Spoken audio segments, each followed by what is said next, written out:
For this lesson, you're going to need a pencil, a paper towel, a watercolor set, and the brush that comes with the set. Also, a piece of paper. Make sure that this paper is going to fit into your art journal. The other thing you're going to need is lots of clean water. All right, so once you've got your pan set, the thing that we're going to be talking today and mixing today are realistic skin tones, and also learning about the watercolor routines. So the brush in your set, please make sure that you wash it appropriately and then put it back in the case when you're finished, and tidy up any mess before you close the lid. But first of all, brush care and brush tips. Use the tip of your brush only. When you're washing it and using it, please make sure that you're very gentle with it. Watercolor paints are transparent. You can expect to see the paper underneath the color. You're not digging into the paints trying to get a whole bunch of paint so that it'll be really thick. Gentle, lots of water. That's why they're called watercolors. It works much better and looks better in your final result. So you're going to use your, clean your brush, wet your brush, and when you're using watercolors for the first time, if nobody has used them yet, you're going to want to activate the paints. And for realistic skin tones, we're going to put a drop of water to activate the black, the brown, yellow, orange, and red. That little drop of water activates it and gets them wet so that they're ready to use. You're going to need your pencil also, and the very first thing that you're going to need to do is you're going to need to put your name, your class. Very important because they're going on the drying rack and somebody will be collecting those from the drying rack. We want to make sure that yours is in the right place when you come back for it. Turn that paper over, and the first thing you're going to do is get some water on your brush, get a little bit of brown paint and put it into your mixing tray, add some water, and then clean your brush. I am swooshing my brush back and forth and then wiping it on the paper towel so that way I know that it's clean before I go into the next color. And I'm going to get a little bit of yellow and I'm going to mix some yellow and brown together here.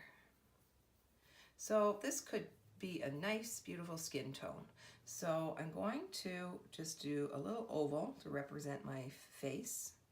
And then I'm going to rinse my brush without wiping it, just so that I'm adding more water into this mix. And it might need a little bit more paint.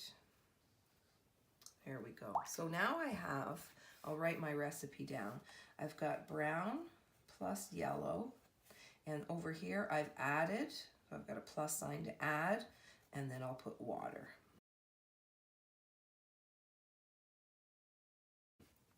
The next thing that I'm going to do is I'm going to get a little bit of orange to add to the brown over here, and I'll put this one down here. Again, swish a little bit, adding a little bit of water, and then we've got that here. And swishing, rinsing, drying. Brown plus orange plus water. Next one we're going to do is add a little bit of black to the brown. Some more brown. Black paint you only ever need in watercolor and in acrylic or liquid tempera. Really only a little bit of black. It helps to go a long way. So a little bit of black and some brown. And we've got a nice color. Adding a bit of water. Oops, clean that brush, wipe it. Brown plus black plus water. So you're going to continue on doing this. I've got my brown, get some clean brown over here. I've got brown and orange. Now I'm going to try the brown and red. Add some water, and you get the idea. So make sure that you're writing your recipes down for each mixture as you go, because you think you might remember, but it's better to write as you go.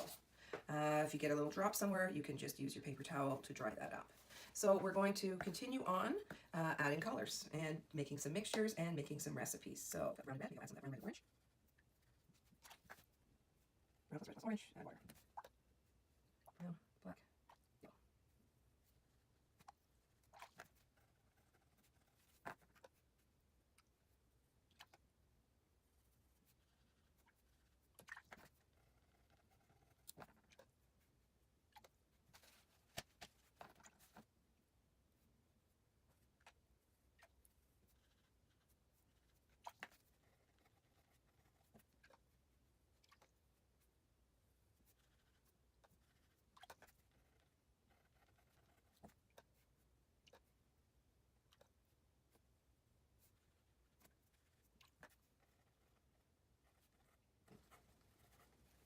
So once you have a whole 1, 2, 3, 4, 5, 10 different combinations with recipes written down, please make sure that you put your work on the drying rack, and we can fit probably 4 to 6 on each tray. And make sure that you, once you're the 5th or 6th person and it's full, close that drying rack, go back to your desk and tidy everything up. One of the things that we have to remember is to really rinse this clean, make sure that on the paper towel it's clean, and I'm twirling the brush as I'm drying it to help to make it come back into a point. If everybody does this, these brushes will last a nice long time, and when we get to the part where we're trying to make some fine details, we will really appreciate that point. So that goes back in the tray now that it's clean, and with your paper towel, you're going to, if you have any dirty paint, you're going to wipe that first, and then you're just going to take your paper towel, clean the palette, clean your palette, make sure there's no extra standing water, because the water standing here in the paints will just get gummy and icky, and we want to make sure that they're all pretty much dry, everything's clean, and then you're going to close the lid and tidy everything up.